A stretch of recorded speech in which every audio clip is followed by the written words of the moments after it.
This in itself is one of the reasons why we are presenting this material to you. You are entering a whole new set of circumstances that require the cultivation of your inherent abilities as well as the learning of new skills. Though humanity represents a unique situation, emergence into the greater community has happened countless times before with other races. Therefore, what is being perpetrated upon you has been done before. It has been highly developed, and is now being adapted to your life, and to your situation with what we feel is relative ease. The pacification program that is being implemented by the visitors is making this possible, in part. The natural inclination towards peaceful relations and the desire to avoid war and conflict are admirable, but can and indeed are being used against you. Even your most noble impulses can be used for other purposes. You have seen this in your own history, in your own nature, and in your own societies. Peace can only be established upon a firm foundation of wisdom, cooperation and stability. Humanity has naturally been concerned with establishing peaceful relations amongst its own tribes and nations. Now, however, it has a greater set of problems and challenges. We view these as opportunities for your development, for it will only be the challenge of emerging into the greater community that will unite the world and give you the foundation for this unity to be genuine, strong, and effective.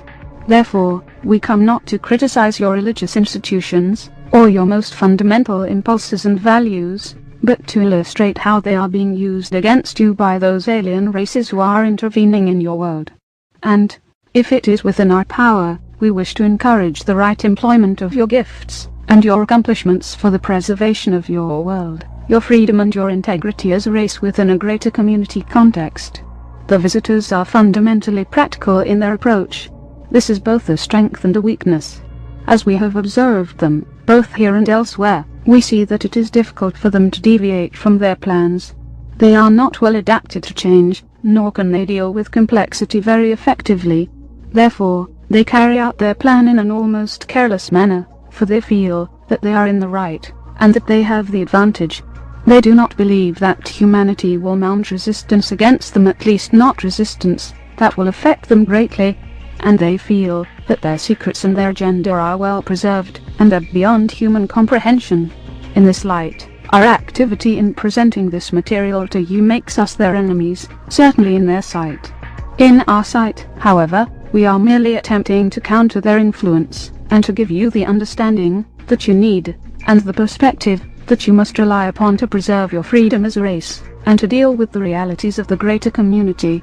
Due to the practical nature of their approach, they wish to accomplish their goals with the greatest efficiency possible. They wish to unite humanity, but only in accordance with their own participation and activities in the world. To them, human unity is a practical concern. They do not value diversity in cultures. They certainly do not value it within their own cultures. Therefore, they will attempt to eradicate it or minimize it, if possible, wherever they are exerting their influence. In our previous discourse, we talked about the visitors' influence on new forms of spirituality, on new ideas, and new expressions of human divinity and human nature that are in your world at this time. In our discussion now, we would like to focus on the traditional values and institutions that your visitors seek to influence, and are influencing today. Seeking uniformity and conformity, the visitors will rely on those institutions and those values that they feel are the most stable and practical for their use. They are not interested in your ideas, and they are not interested in your values, except insofar as these things might further their agenda. Do not deceive yourself in thinking that they are drawn to your spirituality because they lack such things themselves. This would be a foolish, and perhaps fatal mistake. Do not think that they are enamored with your life, and with those things that you find to be intriguing, for only in rare cases will you be able to influence them in this way. All natural curiosity has been bred out of them, and very little remains. There is, in fact, very little of what you would call spirit, or what we would call Van, or the way of insight. They are controlled and controlling, and follow patterns of thinking and behavior that are firmly established and strictly reinforced.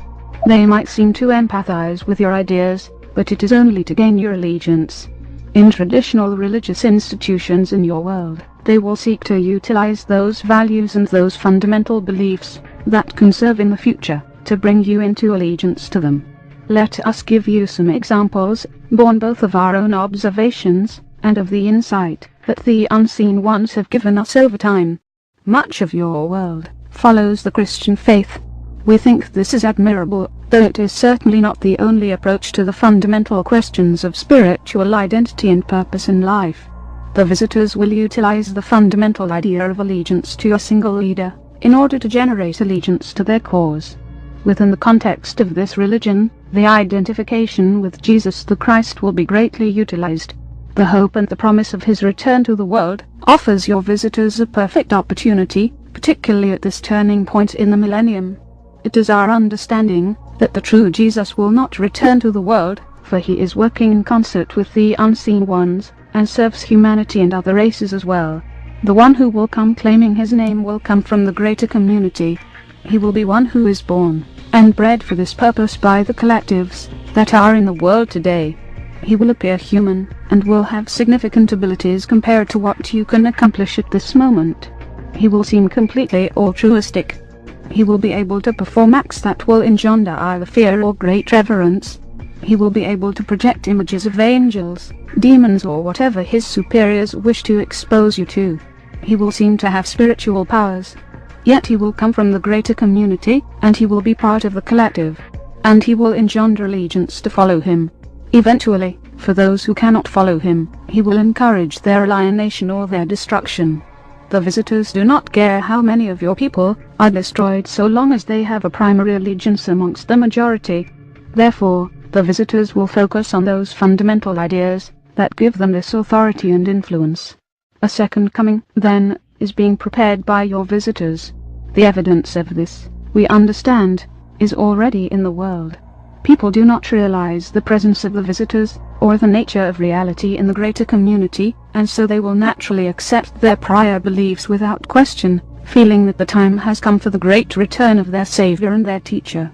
But he who will not come from the heavenly host. He will not represent knowledge or the unseen ones, and he will not represent the Creator or the Creator's will. We have seen this plan in formulation in the world. We have also seen similar plans carried out in other worlds. In other religious traditions, uniformity will be encouraged by the visitors, what you might call a fundamental kind of religion based upon the past, based upon allegiance to authority and based upon conformity to the institution. This serves the visitors. They are not interested in the ideology and values of your religious traditions, only in their usefulness. The more that people can think alike, act alike and respond in predictable ways, the more useful they are to the collectives. This conformity is being promoted in many different traditions.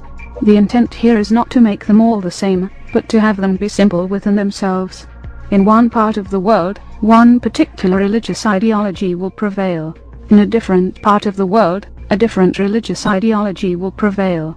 This is entirely useful to your visitors, for they do not care if there is more than one religion, so long as there is order, conformity and allegiance. Having no religion of their own that you could possibly follow or identify with, they will use yours to engender their own values. For they value only total allegiance to their cause, and to the collectives, and seek your total allegiance to participate with them in ways that they prescribe. They will assure you that this will create peace and redemption in the world, and the return of whatever religious image or personage is considered of the greatest value here.